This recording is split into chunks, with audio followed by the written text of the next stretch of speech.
Can't find the search bar in Google Chrome? Don't worry, I'll help you bring it back in just a few easy steps. First, open Google Chrome on your computer. Now, look at the top right corner and click on the 3 vertical dots to open the Chrome menu.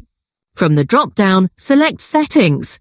Once you're in the Settings page, look at the left sidebar and click on Search Engine. Now, on the right side, you'll see an option that says Search Engine used in the address bar. Sometimes, if the search bar is missing, it's because the selected search engine isn't working properly or has been changed. Click the drop-down menu and try switching it to Google or another engine like Bing or DuckDuckGo. After selecting a new one, simply open a new tab, and you should see the search bar restored at the top just like before. And that's all there is to it. If this guide helped fix the issue, feel free to give the video a like and subscribe for more simple tech solutions.